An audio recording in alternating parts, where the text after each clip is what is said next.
مطابق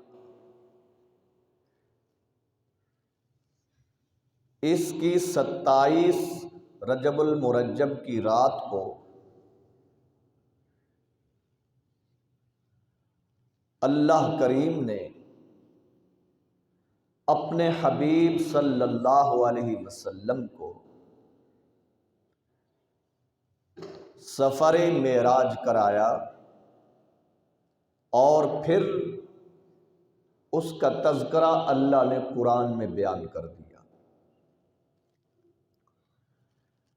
تو آپ کا یہ سفر معراج، جو کہ میرے اور آپ کے کائنات کے محبوب نبی خاتم الرسول صلی اللہ علیہ وسلم کا عظیم ترین مشہور ترین معجزہ ہے۔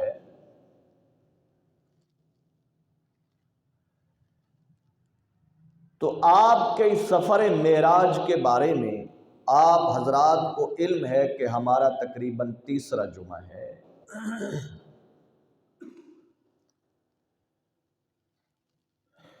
گزشتہ جمعۃ المبارک سے پہلے 2 جمعۃ المبارک کے بیان میں آپ صلی اللہ علیہ وسلم کے اسی سفر معراج پر گفتگو ہو چکی ہے۔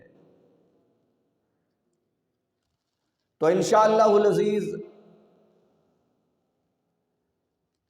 جیسا کہ میں نے وعدہ کیا تھا، آج کی اپنی معروضات کو بھی وہیں سے شروع کروں گا جہاں پہ میں نے چھوڑا تھا۔ آپ کو معلوم ہوگا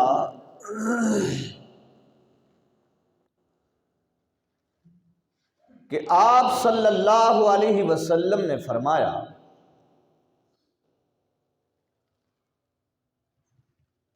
کہ پھر جب مجھے جبرائیل و دیگر فرشتوں نے وہ جنت سے لائی جانے والی سواری جو فقط میرے ہی لیے لائی گئی تھی اور جسے براق کہتے ہیں، جب مجھے اس پر سوار کرا دیا گیا اور ہمارا سفر شروع ہو گیا، تو آقا صلی اللہ علیہ وسلم فرماتے ہیں کہ مسجد اقصیٰ کے پہنچنے تک راستے میں میں نے بے شمار واقعات دیکھے، اور کچھ کا میں نے تذکرہ کیا تھا۔ ان میں ایک یہ بھی ہے، آپ صلی اللہ علیہ وسلم فرماتے ہیں چلتے چلاتے اسی سفر میں میں نے چند لوگوں کو دیکھا کہ ان کے ناخن بڑے لمبے لمبے ہیں اور تانبے کے ہیں،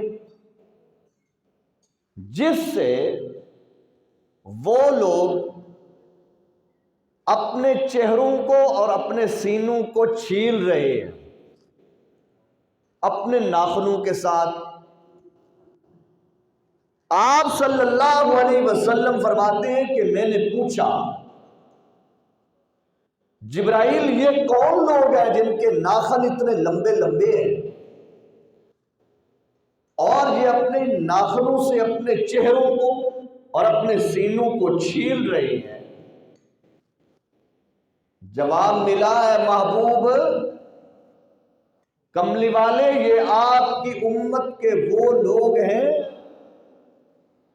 جو دوسرے مسلمان بھائی کا گوشت کھا رہے ہیں، یہ وہ لوگ ہیں جو دوسرے مسلمان کی عزت پر حرف گیری کرتے ہیں، یعنی یہ وہ لوگ ہیں جو چغلی کرتے ہیں، یہ چغل خور لوگ ہیں۔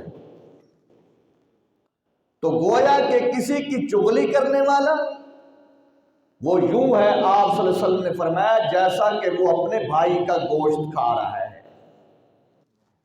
اور آپ صلی اللہ علیہ وسلم کی حدیث مبارکہ ہے، آپ نے فرمایا الغیبۃ اشد من الزنا، یہ غیبت ایسی بیماری ہے، ایسا گناہ ہے کہ یہ گناہ زنا سے بھی زیادہ بدتر اور سخت ہے۔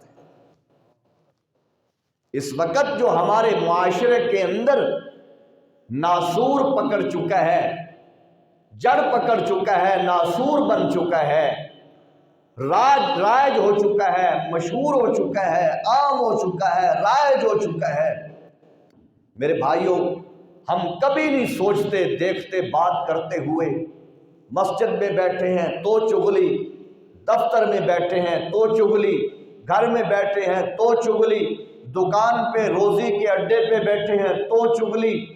یہ چغلی میرے محترم کوئی چھوٹا گناہ نہیں، یہ بہت بڑا جرم ہے، بہت بڑا گناہ ہے جسے ہم گناہ ہی نہیں سمجھتے۔ دوسرے یہ فرمایا کہ چغلی کرنے والا آدمی جب کسی کی چغلی کرتا ہے تو وہ یوں سمجھے کہ وہ جس کی چغلی کر رہا ہے اس کی نیکیاں، جس کی چغلی کر رہا ہے اپنی نیکیاں اسے دے رہا ہے، اس کے گناہ اپنے کھاتے میں لے رہا ہے۔ لیکن ہمیں اتنی چس آ گئی، اتنی لذت آ گئی، اتنا مزہ آ گیا، اتنا سواد آ گیا چغلی کرتے ہوئے، ہم نے اس کو گناہ ہی نہیں سمجھا، ہم نے اسے جرم ہی نہیں سمجھا، چغلی کر رہے ہیں۔ آپ صلی اللہ علیہ وسلم نے فرمایا، صحابہ نے عرض کیا اللہ کے محبوب پیغمبر چغلی کیا ہے؟ فرمایا کسی کی بدخوئی، اس کی برائی کرنا اس کی پیٹھ پیچھے، اس کی عدم موجودگی میں، یہ چغلی ہے۔ بات کرنی ہے تو اس کے منہ پہ کر۔ صحابہ نے عرض کی اللہ کے محبوب پیغمبر اگر اس میں وہ گناہ نہ ہو، اگر اس میں وہ جرم نہ ہو، آقا نے فرمایا پھر تو اس پہ تہمت لگا رہا ہے، پھر اس پہ تہمت لگا رہا ہے، یہ اس کے اندر یہ چیز نہیں ہے، اس نے کہا یہ چیز اس کے اندر ہے جبکہ اس کے اندر وہ چیز، وہ جرم، وہ گناہ نہیں ہے، تو یہ بات کہہ کے اس نے اس کے اوپر تہمت لگائی ہے۔ تو قرآن کے اندر، شریعت محمدیہ کے اندر تہمت لگانے والے کے لیے پتہ ہے کتنی سزا ہے؟ کرو قرآن کا مطالعہ، حدیث رسول کا مطالعہ، کسی کے اوپر ناجائز ناحق تہمت لگانے والے کے اوپر 80 کوڑا سزا ہے۔ اگر حکومت اسلامی ہو، قاضی کو، جج کو شریعت حکم دیتی ہے کہ جب بات ثابت نہ ہو سکے، یہ ثابت ہو جائے کہ اس نے اس کے اوپر تہمت لگائی ہے، بہتان لگایا ہے، تو فرمایا اس کے لیے 80 کوڑا سزا ہے، 80 کوڑا۔ ہم نمازوں کے بھی پابند، ہم تسبیح کے بھی پابند، ہم روزوں کے بھی شوقین، فرمایا ہم مسلمانی کا دعویٰ کرنے کے بھی بڑے دعوے دار، لیکن چغلی کرنے میں بھی ماہر، تہمت لگانے میں بھی ماہر۔ خدا را یہ بہت بڑا جرم ہے۔ جہاں تک میری آواز پہنچ رہی ہے، خواتین میں مستورات تک میرے بیان کو سنتی ہیں میری مائیں بہنیں، سبھی کے لیے عرض کروں گا، مردوں عورتوں کے لیے، بڑوں چھوٹوں کے لیے، خدا را اس کو ذرا تھوڑا سا دھیان کے ساتھ، توجہ کے ساتھ، کہ ہمارے زبان سے کسی کی چغلی نہ ہو، ہماری زبان سے کسی کے اوپر تہمت نہ لگائی جائے۔ حالانکہ جس کے اوپر تہمت لگائی جا رہی ہے اس کا کچھ نہیں بگڑ رہا، جس کی چغلی کی جا رہی ہے اس کا کچھ نہیں بگڑ رہا، یہ اچھا بھلا دیندار، یہ اچھا بھلا نمازی، یہ اچھا بھلا مسلمان، یہ اس کی چغلی کر کے اس کے گناہ اپنے کھاتے میں لے رہا ہے، اپنی نیکیاں اس کے کھاتے میں ڈال رہا ہے۔ بتاؤ اس نے کیا کمایا؟ جناب امام الانبیاء، رحمت کائنات، مفخر موجودات، احمد مجتبی، جناب محمد مصطفیٰ صلی اللہ علیہ وسلم فرماتے ہیں، پھر ہم تھوڑا اور آگے چلیں، ہم نے ایک بہت نہایت خوشبو، عمدہ قسم کی خوشبو محسوس کی، خوشبو اعلیٰ قسم کی خوشبو ہے، دنیا جہان کی خوشبوئیں اس کا مقابلہ نہیں کر سکتی۔ آقا فرماتے ہیں میں نے پوچھا جبرائیل یہ خوشبو کہاں سے آ رہی ہے؟ عرض کیا اللہ کے محبوب پیغمبر یہ خوشبو جنت کی خوشبو ہے۔ ارے جو جنت کی خوشبو سونگھنا چاہے وہ چغلی نہ کرے، جو جنت کی خوشبو سونگھنا چاہے وہ کسی پہ تہمت نہ لگائے، جو جنت کی خوشبو سونگھنا چاہے وہ کوئی بھی چھوٹی اور بڑی برائی کے قریب نہ جائے، جو جنت کی خوشبو سونگھنا چاہتا ہے وہ اللہ اور اس کے رسول کی تابعداری میں زندگی گزارے،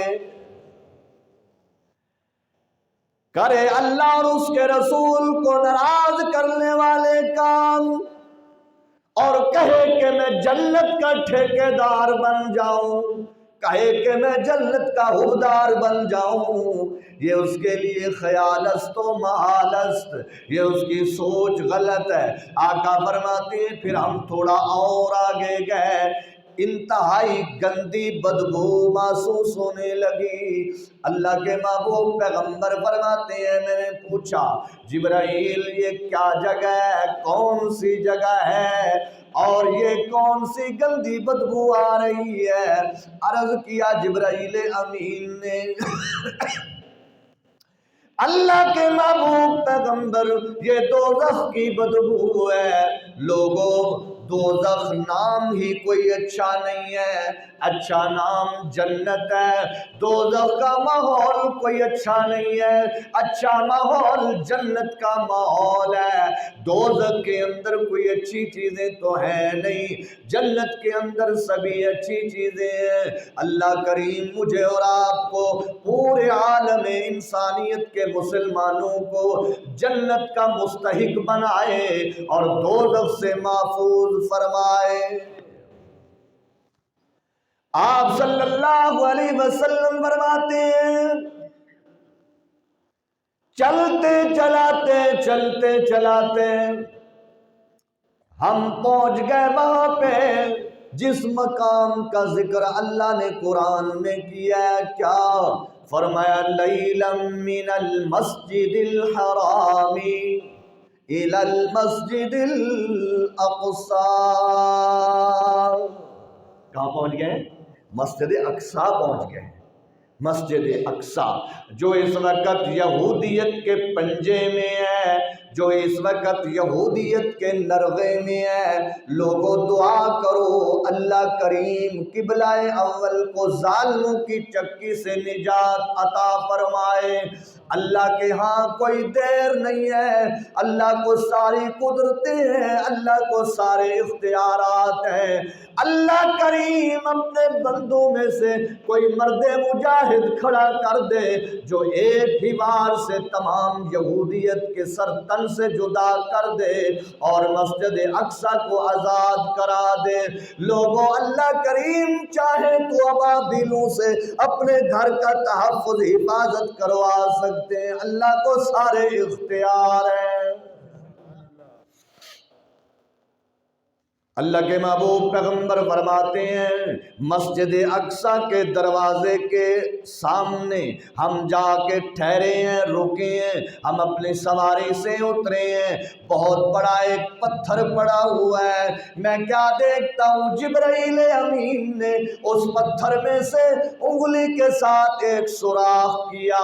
بعض روایات میں آتا ہے کہ جبرائیل نے یہ سوراخ نیا سوراخ کیا، بعض روایات میں آتا ہے نہیں یہ پتھر میں سوراخ پہلے سے ہی تھا، لیکن فرمایا وقت کے گزرنے کے ساتھ ساتھ اس میں گردہ اور مٹی پڑتی رہی، یہ پتھر بند ہو گیا، سوراخ بند ہو گیا۔ جبرائیل امین نے اپنی انگلی کے ساتھ اس سوراخ کو صاف کیا، پھر اس میں وہ براق، وہ سواری جو میرے محبوب کو مسجد حرام سے لے کے آئی تھی، جبرائیل امین نے پھر اس کو اسی سوراخ کے ساتھ باندھ دیا۔ آقا فرماتے ہیں پھر میں اور جبرائیل امین فرمایا مسجد اقصی کے اندر داخل ہو گئے۔ میں نہیں کہتا، اللہ کا قرآن کہتا ہے سوچنے والا سوچے گا یار اتنا لمبا سفر اور مسجد اقصیٰ کی زیارتیں، اور بھائی تیری سوچ ختم ہو سکتی ہے، اللہ رب العالمین کی حکمت ختم۔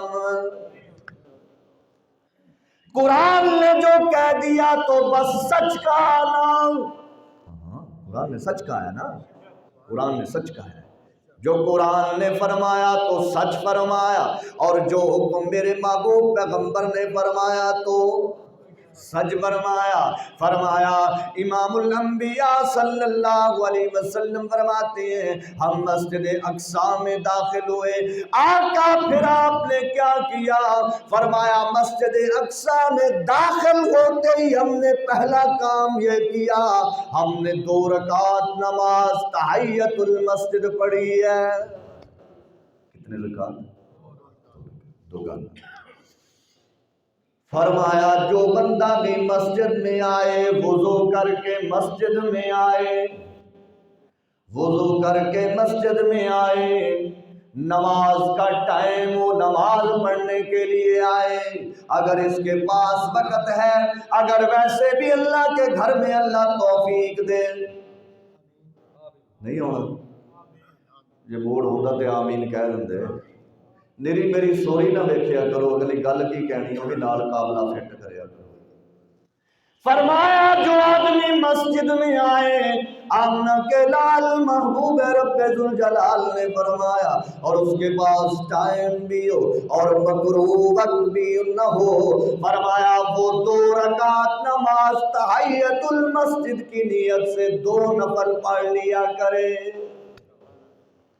کیوں؟ یہ سنت نبوی ہے، اللہ کے نبی کا طریقہ ہے، صحابہ نے پڑھی ہے۔ میرے بھائیوں میرے بزرگوں، جب بھی مسجد میں آیا کرو وضو کے ساتھ، اگر وقت ہو تو 2 رکعت نماز تحیت المسجد کی نیت سے پڑھ لیا کرو، اور فرمایا اگر گھر کے اندر تمہیں وقت مل رہا ہے اور نمازی تو نے وضو کیا ہے گھر کے اندر نماز کے لیے یا اشراق کے لیے یا فرض نماز کے لیے یا چاشت کے لیے وضو کیا ہے، تو نے قرآن پڑھنے کے لیے یا ویسے وضو کیا ہے، وضو بہت اچھا عمل ہے۔